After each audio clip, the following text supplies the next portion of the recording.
Our first priority is to strengthen our digital capabilities. Today, we are one of the most connected cities in the world and amongst the first to roll out a 5G standalone network.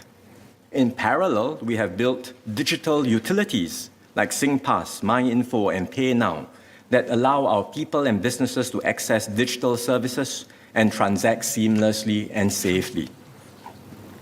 We will invest further to meet our future needs. We will upgrade our broadband infrastructure to increase broadband access speeds by around 10 times over the next few years. We will also invest in future technologies like 6G to ride the next communications and connectivity wave. The use cases for such high speeds are still nascent, but there are many new possibilities for augmented and virtual reality tools limited only by our imagination. Alongside infrastructure improvements, I will set aside an additional $200 million over the next few years to enhance schemes that build digital capabilities in our businesses and workers. More details can be found in the annex, and the Minister for Communications and Information will also elaborate further at the COS. Second, we will push for pervasive innovation across the economy. Innovation is built on strong R&D foundations, and that is why over the years we have steadily increased the government's investment in R&D, maintaining it at about 1% of GDP, comparable to other small advanced economies. I will continue to sustain our investments in R&D with $25 billion set aside under the Research, Innovation and Enterprise, or RIE 2025 strategy. Public investments in R&D also serve as a catalyst for similar investments in the private sector. Unfortunately, our total business expenditure on R&D still lags other economies. Presently, most of this R&D is driven by MNCs, which have greater scale and better resources. Local enterprises, which comprise about 80% of all firms, account for only about a quarter of total business R&D expenditure in Singapore.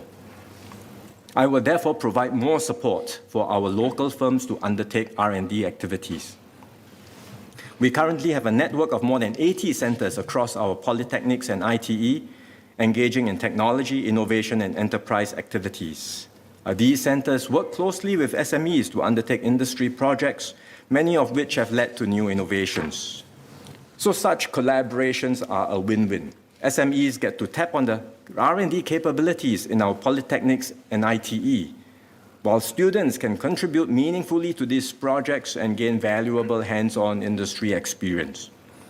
So to further support such collaborations, I will increase the capacity of the centers so that they can provide research and innovation support to more SMEs. Over the next 5 years, these centers will be able to undertake close to 2,000 innovation projects across 5 pilot sectors: agri-tech, construction, food manufacturing, precision engineering, and retail. And this amounts to an 8-fold increase in the number of innovation projects undertaken in these sectors. So we look forward to many more success stories in the coming years. Third, we will strengthen our local enterprise ecosystem. For the broad base of SMEs, our priority is to raise their productivity.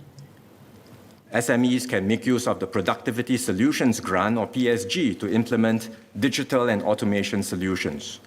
I will set aside around $600 million to expand the range of available solutions under the PSG and push for greater take-up of productivity solutions by SMEs. We estimate this will support more than 100,000 productivity projects over the next 4 years. This is more than double the number of projects supported since the scheme began. Larger local enterprises need more customized assistance to scale up and invest in overseas markets. I will support them with a new initiative called Singapore Global Enterprises. Under this initiative, we will provide bespoke assistance tailored to the needs of promising local enterprises in areas like innovation, internationalization, and the fostering of partnerships with other firms. Many of these enterprises also need more support in talent development. So we will launch a new Singapore Global Executive Program to help them to attract and nurture the next generation of leaders through industry and overseas attachments, mentorships, and peer support networks. Besides grants and bespoke assistance, some companies also need help with their financing needs.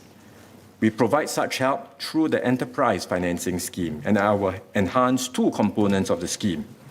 I will expand the M&A loan program to include domestic M&A activities from 1st April this year to 31st March 2026. This will support companies to grow and expand through mergers and acquisitions. I had earlier announced the extension of the enhanced trade loan till September this year. Beyond this 6-month extension, I will maintain the enhanced 70% risk share under the trade loan for enterprises venturing into more nascent markets like Bangladesh or Brazil. And we hope this will encourage our enterprises to seek untapped opportunities in these markets.